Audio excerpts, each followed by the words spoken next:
नमस्कार. मी माझ्या सुप्रिया देशपांडे यूट्यूब चॅनलवर तुम्हाला म्हणले होते की मी आता श्रावण महिना येतो आहे, तर गणपतीची कहाणी ही आपण पाठ करायची आहे. तर त्याच्यासाठी हे माझं कहाणीचं पुस्तक आहे की दर श्रावणामध्ये मी यातल्या कहाण्या वाचते. तर हे असं पुस्तक आहे. हे खूप जुनं आहे आणि यातली जी आपली मराठी भाषा जरी आहे ना, तरी नवीन पुस्तकातनं मी पाहिलं शब्दांमध्ये थोडा फरक आहे. तर म्हणून मी हेच पुस्तक कायम श्रावणात वाचत असते. आणि यातले जे शब्द आहेत ते अगदी लहानपणापासून जे आम्ही कहाण्यांमध्ये ऐकत आलो आहे ते शब्द सगळे या पुस्तकात आहेत. तर तुम्हालाही जमलं तर हे पुस्तक आणा, कारण मी जितकी पुस्तकं परत नवीन नवीन आणली, थोडी भाषा खूप वेगवेगळी आहे. मराठीच आहे, पण थोडीशी भाषा एकेका शब्दांनी पण त्या कहाणीतनं जे आमची आई लहानपणापासून वाचत आली आहे त्या तशा कहाण्या अगदी ह्यात आहेत. हे महत्त्वाचं आहे, म्हणून हे पुस्तक महत्त्वाचं आहे. तर तुम्ही बघू शकता, कहाणी संग्रहालय. आता यातली मी तुम्हाला पहिली कहाणी गणपतीची वाचून दाखवते, आणि वाचण्यापेक्षा माझ्या ती पाठच आहे. तर त्यातलं पहिली ही कहाणी आहे बघा, गणपतीची. पुस्तक किती जीर्ण झाले बघू शकता, तरीसुद्धा ते नीट सांभाळून ठेवले.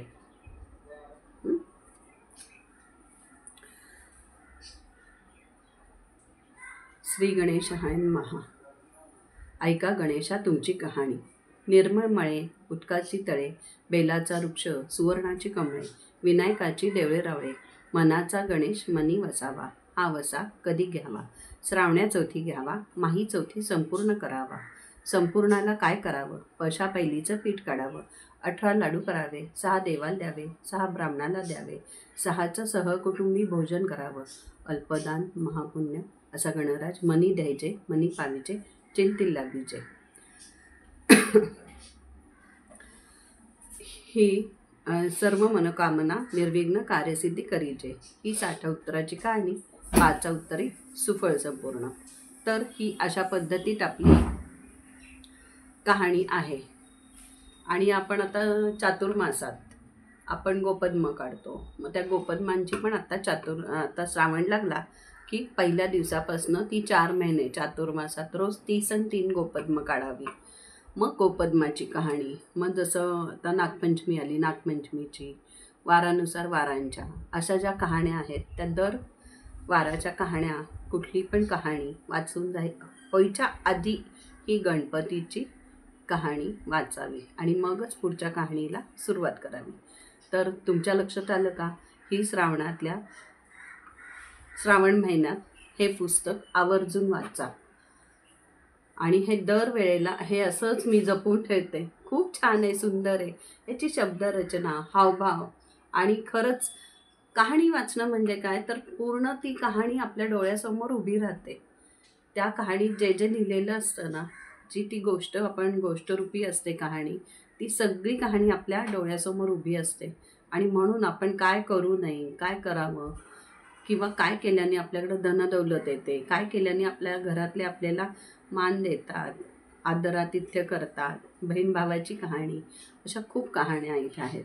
साप वगैरे, नागाची कहाणी. नागपंचमीच्या कहाणीत पण तेच सांगितले की तुम्ही नागाला व्यवस्थित जर हे केलं, दर्शन घेतलं, त्याला फूल, अक्षदा, लाह्या, दूध दिलं, तर खरंचच म्हणजे ते सर्प आपल्याला चावत नाही किंवा आपल्या वाटेला जात नाही. आणि म्हणून अशा वेळेला काही चिरू नये, कापू नये, तवा वगैरे ठेवू नये.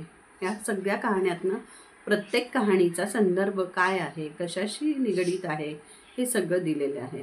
जसं आता उंदरांनी चोळी पळवली आणि पाहुण्यांच्या अंथरुणात टाकली, मग त्याचा आळ जो येतो त्या सुनेवर, मग तो कसा तो नाहीसा होतो, सगळं आहे. दिव्याच्या अमावस्यात दिव्यांची पूजा करताना आपण ती दिव्याच्या अमावस्येची जी कहाणी वाचतो, त्यात पण त्यांनी असंच दिलं आहे की ते दिवे जे असतात, कितीही श्रीमंत घरचा असू दे किंवा गरिबा घरचा दिवा असू दे, पण हे सगळे दिवे एका ठिकाणी जेव्हा येतात, भेटतात, मग तेव्हा तेही आपापसात चर्चा करतात की माझ्या घरात कसं आहे, तुझ्या घरात कसं आहे. तेव्हा राजाच्या घरातला जो दिवा आहे तो जेव्हा हिरमुसलेला असतो, मग तो जेव्हा म्हणतो इतर दिव्यांना की अरे बाबा मी तरी काय सांगू, तर सगळे म्हणतात अरे तू काय सांगणार, तू तर राजाच्या घरचा दिवा आहेस. तर मग तो जेव्हा त्याच्या घरातली कहाणी सांगतो की अशी अशी माझी कहाणी आहे म्हणून माझं दुर्दैव आहे, तर ते सगळं सगळं ह्या पुस्तकात खूप छान सांगितलेलं आहे. तर तुम्हीसुद्धा श्रावण महिन्याच्या पहिल्या दिवसापासून, आता दिव्याची अमावस्या आलीच आहे, तर हे पुस्तक वाचायला विसरू नका. रोज एक कहाणी वाचायची, त्याच्या आधी गणपतीची, अशा 2 कहाण्या रोज आपण वाचायच्या आहेत आणि याचं फळ नक्कीच छान असतं. तुम्ही पण अनुभव घेऊ शकता. तर सुप्रिया देशपांडे यूट्यूब चॅनलवर सबस्क्राईब करा, लाईक करा, शेअर करा आणि माझ्याकडून अशीच रोज एक कहाणी वाचूया आपण. धन्यवाद.